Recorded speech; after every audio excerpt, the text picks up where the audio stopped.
Hey, what up, everybody? Stevie Breach coming to you last night when I talked about Monday Night Raw.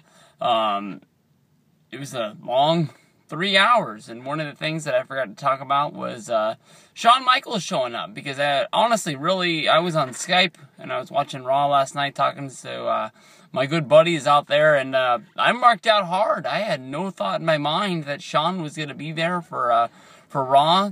He tweeted about it after the show was over. I had to find out through somebody retweeting it, because he blocked me due to something. I have no memory of anything. I don't think I've ever taken a shot at Shawn Michaels. I don't know. He just one day I went to his Twitter, and it said I wasn't following him, so I tried to follow, and boom, Blocksville. But basically, I thought it was really cool that Shawn was on Raw last night, but it leads me to question, why the hell was Shawn on Raw last night? Because basically he was there to sort of apologize to CM Punk for giving him the super kick in the face last week, which was a very, very, very cool, very awesome ending to Raw. And I know people have shot down the thought of Michaels wrestling at WrestleMania, and I don't even want to believe it.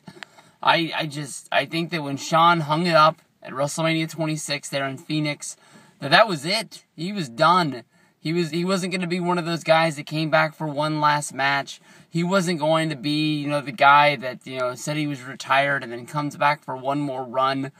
I honestly think he closed that book and it's done. But for some reason, to me, honestly, the only reason that I can think of that Shawn Michaels was on Raw was to keep him in the light for WrestleMania. I don't want to believe it, but I really think that he's going to come back at WrestleMania and have one more match against Daniel Bryan. I mean, it's just the student versus the teacher. Michaels ran that wrestling school for a very short period of time during the time that he was off.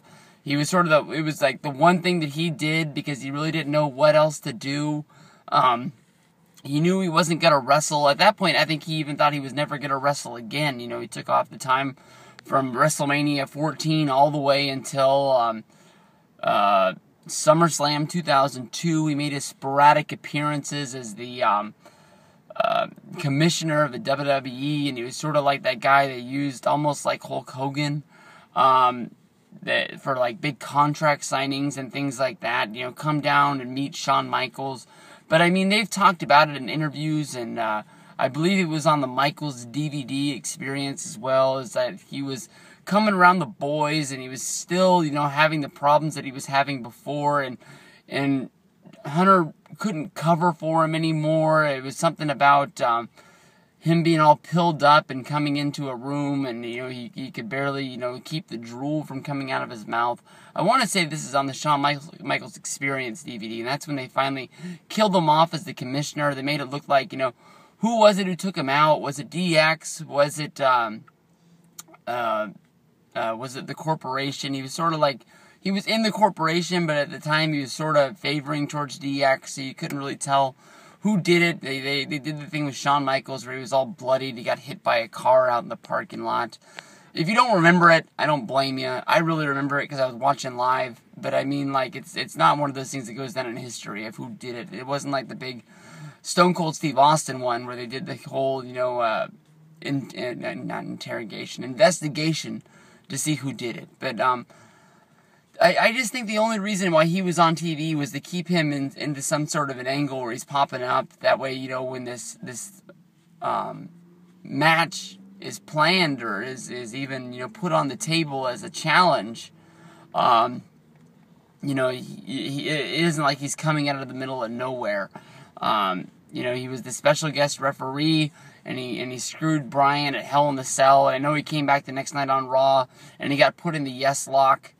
But I think there's more revenge coming down the line for Daniel Bryan. I think that basically with him giving the big knee to Triple H, and then everything else that expired, I think there's still bad blood in the water. I know that Shawn Michaels wants to save face, but you can easily see that he was playing the heel last night. He even called out the Shield. I didn't really like the way it was done. He just basically apologized to Punk for what he was about to do, and then the Shield music played, and then he hit the dodge. He got the hell out of there.